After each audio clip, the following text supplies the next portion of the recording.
Hello, আসসালামু আলাইকুম। Welcome to my blog day 15।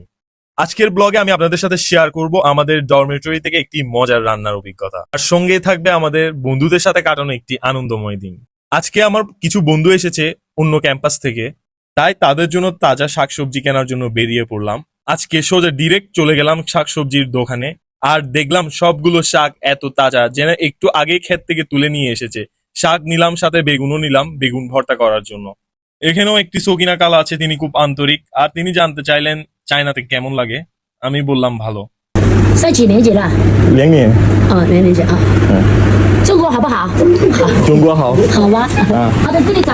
Sakina colour এখানে ভর্তার গেম চেঞ্জার ধনিয়া পাতা না পেয়ে আরো একটি শপে গেলাম, এখান থেকে নিয়ে ফেললাম ধনিয়া পাতা আর কাঁচামরিচ। আজকের তাপমাত্রা ছিল প্রায় 46 ডিগ্রি সেন্টিগ্রেড, তাই চাইনিজরা ইউভি প্রোটেকশন পরে তাদের পুরো বডিটি ঢেকে ফেলে। আমরা এই গরমে একটু রিফ্রেশমেন্টের জন্য চলে গেলাম মিশওয়ে থেকে লেমন জুস নিতে। এই লেমন জুসটি খেলে পুরো একটি রিফ্রেশমেন্ট ভাইব দেয়। এখন আসল কাজ বাকি, কিচেনে যেয়ে রান্নার ব্যবস্থা করা। আজকে কিচেনটি পুরোপুরি আমাদের দখলে, এক একজন এক এক কাজ নিয়ে ব্যস্ত। এটা হচ্ছে কিচেনের সামনের ভিউ। কিচেন থেকে এমন ভিউ দেখে দেখে কাজ করতে আসলে আমাদের সবারই ভালো লাগে। এটা হচ্ছে আমাদের সেই চিটং এর গর্ব আরফাত বদ্দা, যে মেকানিক্স ডিপার্টমেন্টে ইয়াংজোতে মাস্টার্স করছে। সে নাকি আলু আর বেগুন দিয়ে ভর্তা বানাবে। এদিকে হচ্ছে মেহরাব মাংস কাটতে ওস্তাদ, একেবারে 5 মিনিটে 2 কেজি মাংস কেটেই ফেললো। আর এটা হচ্ছে সে আমাদের চিটং এর আরেকটি গর্ব সাইদ, সে ভালো চিকেন কারি বানাতে পারে। আর সজল তো এখানে বিকালের নাস্তার জন্য চনা বুট তৈরি করছে। আমরা বিকেলের নাস্তাও একসাথে রেডি করে ফেলছি। সবকিছু একসাথে তৈরি হচ্ছে, সবাই যে যার মতো কাজ নিয়ে ব্যস্ত। টাটকা টাটকা লাল শাক, চনা বুট, আলু আর বেগুন ভর্তা, মাংস আর চিকেন কারি, সবকিছু একদম টাটকা আর মজাদার।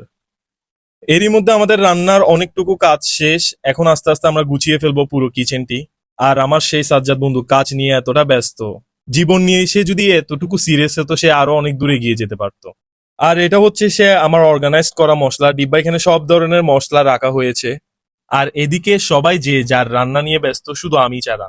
যখন কথা আসে মাংস রান্না, তখন সাইদের নাম সবার প্রথমেই আসে। সে এখন বর্তমানে সফটওয়্যার ইঞ্জিনিয়ার হিসেবে মাস্টার্স করছে ইয়াংজু ইউনিভার্সিটিতে। অলরেডি আরফাত বদ্দার সেই আলু আর বেগুন ভর্তা তৈরি হয়ে গেলে দেখতে খুবই সুন্দর লাগছে। আর এদিকে সজল বানিয়ে ফেললো চনা বুট, আর আমি এদিকে একটু মাংসর মশলা নিয়ে নাড়াচাড়া করছি।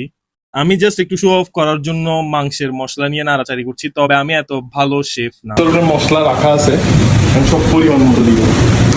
অলরেডি দেওয়া হয়েছে কিছু।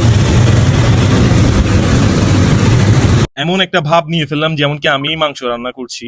সাইদের ফাইনালি মাংস রান্না করা শেষ, আর এর মধ্যে সোহাগ চলে আসলো পরোটা নিয়ে। সবাই যখন তাদের রান্না শেষে রুমে যেয়ে রেস্ট করছে, এই সময় সোহাগ চলে আসলো পরোটা নিয়ে মাংস চুরি করে খাওয়ার জন্য। সে সবাইকে ফাঁকি দিয়ে একাই পরোটা নিয়ে এসে মাংস দিয়ে খেয়ে নিচ্ছে। এটা হচ্ছে রেডিমেড পরোটা, যেটি আমাদের বিপদের বন্ধু। হঠাৎ খিদা লাগলে পরোটাটি ইনস্ট্যান্ট বানিয়ে খেয়ে নেওয়া যায়। আজকের দিনটা ছিল আমাদের জন্য একদম দারুণ, বন্ধুদের সাথে সময় কাটানো, মজার মজার খাবার রান্না করা আর কিচেনে কাজের মাঝে ছোট ছোট হাসি মুহূর্তগুলো ভাগ করা।